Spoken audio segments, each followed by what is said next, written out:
नमस्कार आसंतु आज एक एमिति चाष पद्धति विषय कथा हवा जहाँ सुनिबाकू पूरा भविष्यतर कथा बड़ी लगे किंतु मजार कथा हेउछि एहा आज आम समस्तंक पाई संभव।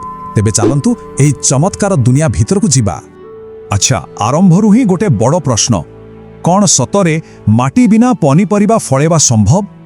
एही प्रश्न भितरे ही लुचि रहिछि आमर आजिर पूरा आलोचनार सार। आउ एहार उत्तर हेउछि हाँ आज्ञा, बिल्कुल संभव। आउ एही जादुकारी पद्धतिर ना हेउछि हाइड्रोपोनिक चाष। माने आमे आम घरर छात उपरे, बाल्कनी रे किंबा घर भितरे भी केवल पानी साहाय्य सबुज पनीपरिबार चाष करि परिबा। तेबे चलंतु टिके भीतर को जाई बुझिबा एइटा प्रकृतरे केमिति काम करे, एहा पछरे थिबा विज्ञानटा बा कोन। देखंतु हाइड्रोपोनिक शब्दटा सुनिबाकू टिके कष्ट लागु थाई पारे किंतु एहार अर्थ बहुत सरल। हाइड्रो माने पानी और पोनिक्स माने काम करिबा। सीधा कथा हैला पानी सहित काम करिबा, बस एतिकी। एई तुलनाटा देखिले पूरा कथाटा स्पष्ट होई जिवो। देखंतु साधारण चाषरे गछको निजरा खाद्य पाई माटी भितरे चेर मेलाई बहुत संघर्ष करिबाकू पड़े, किंतु हाइड्रोपोनिक्स रे गछ पाई सबु खाद्य माने पोषक तत्व सीधा पानी रे मिसाई दिया जाए। फଳରେ गछको कोनोसी परिश्रम करिबाकू पड़ेनी और सही शक्ति से निजर वृद्धि रे लगाए।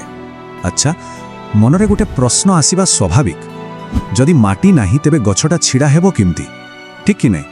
सेतिपई आमे व्यवहार करू कोकोपीट माने नड़िया कतार गुंड किंबा छोट छोट पोड़ा माटीर गुड़ी।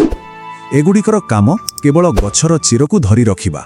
तेबे एते सब कथा परे मूल प्रश्न हेउछि एथिरे लाभ कोन?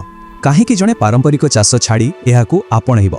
आसंतु एहार चमत्कार फायदा गुड़िक उपरे नजर पकाइबा। एही संख्याटाकू टिके देखंतु 90%।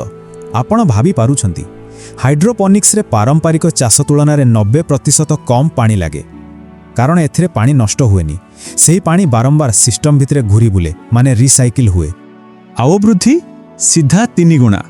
माने जो फसल पाई साधारणतः 3 मास लगे, एही पद्धति रे सेटा मासकरे भी होई पारे। कम समय रे अधिक अमला। याटू बड़ी आउ कौन दरकार? कथा एतिकी रे सरीनी, आहुरी बहुत फायदा अछि। जेहेतु माटी नाही तेणु माटीरू हेउथिबा रोग पोकर भय नाही। छोटो छात उपरे भी उपरकू सिस्टम तैयारी करी कम जगार बहुत गछ लगेई हेबो। आउ सबुठु बड़ कथा, रासायनिक कीटनाशकर आवश्यकता प्राय न थाए। माने पूरा सतेज आउ सुस्थ पनीपरिबा। ठीक अछि, एहार फायदा तो आमे बुझी गले, किंतु प्रश्न हेउछि एहाकू निज घरे आरंभ करिबा कोन सतरे सहज? आसंतु एहार पूरा प्रणाली को गोटी गोटी करी देखिबा। देखंतु घरे एक छोटो यूनिट आरंभ करिबा पई एमिति किछि बड़ जिनिस दरकार नाही।